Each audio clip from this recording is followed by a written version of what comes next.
Dear 8th class students, आज हम हमारे साइंस का चैप्टर नंबर 2 यानी माइक्रो ऑर्गेनिजम्स फ्रेंड एंड फो को डिस्कस करेंगे।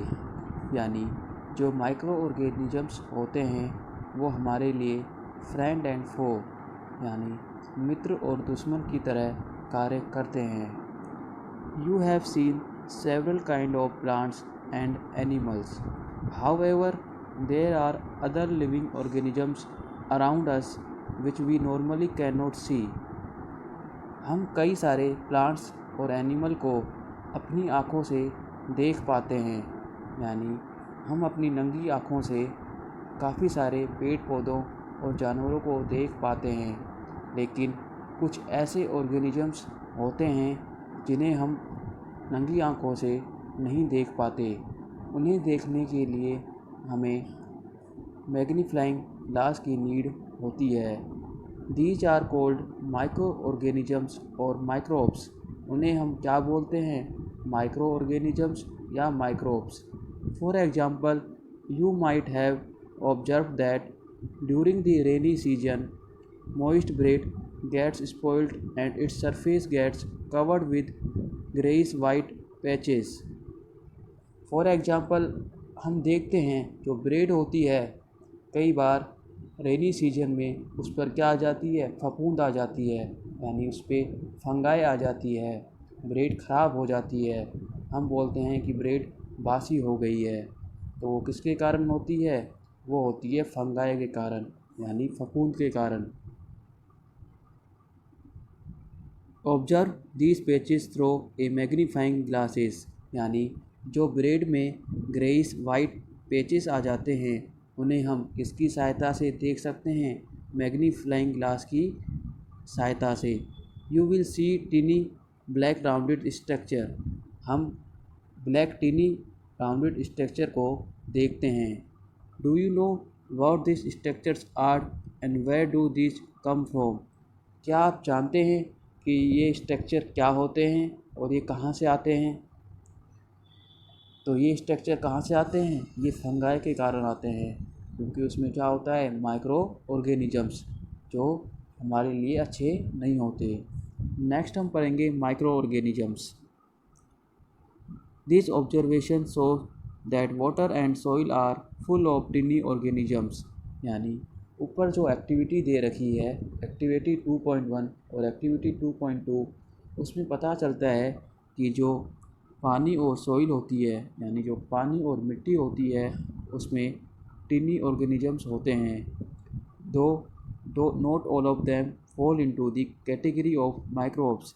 ये सभी माइक्रोब्स की कैटेगरी में नहीं आते। दीज माइक्रो ऑर्गेनिजम्स और microbes are so small in size that they can not be seen with the unaided eye. यानी यह माइक्रोब्स इतने छोटे होते हैं जिन्हें हम नंगी आँखों से नहीं देख पाते, यानी अनएडेड आई से नहीं देख पाते। इन्हें देखने के लिए हमें किसकी नीड होती है? मैग्नीफाइंग ग्लास की। Some of these such as the fungus that grows on bread. कुछ फंगाई की तरह होते हैं जो ब्रेड पर ग्रो करते हैं और ब्रेड को ख़राब कर देते हैं। Can be seen with A magnifying glass. इन्हें केवल मैग्नीफाइंग ग्लास के जरिए देख सकते हैं। Others can not be scene without the help of microscope. बाकियों को हम माइक्रोस्कोप की तरह के जरिए देख सकते हैं। That is why these are called micro organisms और माइक्रोब्स। इसलिए इन्हें क्या बोलते हैं? माइक्रो ऑर्गेनिजम्स और microbes. Micro organisms are classified into 4 major groups. जो माइक्रो ऑर्गेनिजम्स होते हैं उन्हें कितनी पार्ट्स में डिवाइड किया गया है? 4 पार्ट्स में।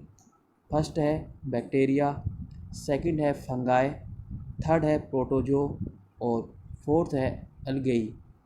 सम of these common micro organisms are shown in figure 2.1 to 2.4। यानी नीचे हमें फिगर दे रखे हैं, इनमें क्या शो कर रखा है? इनमें कुछ माइक्रोब्स या माइक्रो ऑर्गेनिज्म बनाए हुए हैं। फर्स्ट है बैक्टीरिया, सेकंड है एल्गे, थर्ड है प्रोटोजोआ और फोर्थ क्या है फंगाई। तो ये बैक्टीरिया कुछ इस टाइप का दिखाई देता है, जो प्रोटोजोआ है वो इस टाइप का दिखाई देता है और जो फंगाई होता है वो इस टाइप का दिखाई देता है। नेक्स्ट हम पढ़ते हैं कि viruses are also microscopic but are different from other micro organisms. Virus होते हैं वो भी माइक्रोस्कोपिक होते हैं लेकिन माइक्रो ऑर्गेनिज्म से अलग होते हैं। They however reproduce only inside the cells of the host organisms. यानी जो वायरस होते हैं वो किस पर वर्क करते हैं, यानी किसी ऑर्गेनिज्म के अंदर जो मेन ऑर्गेनिज्म होता है उस पर अटैक करते हैं, which may be a bacterium, plant or animal. Some of the viruses are shown in figure 2.5. Common elements like cold, flu and most coughs are caused by virus. हमसे question पूछे कि virus से कौन कौन सी बीमारियां होती हैं, तो उसका आंसर आएगा कोल्ड, फ्लू या फिर कफ्स। किससे फैलती हैं, वायरस से। Serious disease like polio and chicken pox also caused by virus. जो पोलियो होता है या फिर चिकन पॉक्स होता है वो भी किसके कारण फैलता है, वायरस के कारण। Disease like dysentery and malaria are caused by protozoa. यानी प्रोटोजोआ के कारण कौन कौन सी बीमारी होती है, dysentery and malaria. Whereas typhoid and TB are bacteria disease. यानी जो टाइफाइड और टीबी होती है वो किसके कारण होती है, बैक्टीरिया के कारण होती है। तो हमसे क्वेश्चन पूछे कि वायरस के कारण कौन कौन सी बीमारियां होती हैं, तो एग्जाम्पल होंगे कोल्ड, फ्लू या कफ्स, यानी खांसी, बुखार, ये सब किसके कारण होता है, वायरस के कारण। और जो पोलियो और चिकन पॉक्स होता है वो भी किसके कारण होता है, वायरस के कारण। जो मलेरिया होता है वो किसके कारण होता है, प्रोटोजोआ के कारण। और जो टाइफाइड और टीबी होता है वो किसके कारण होता है, बैक्टीरिया के कारण। तो हमें डायग्राम में क्या दिखाए गए हैं, ये बैक्टीरिया, एल्गी, प्रोटोजोआ और फंगाई। और डायग्राम 2.5 में क्या दिखाए गए हैं, वायरस।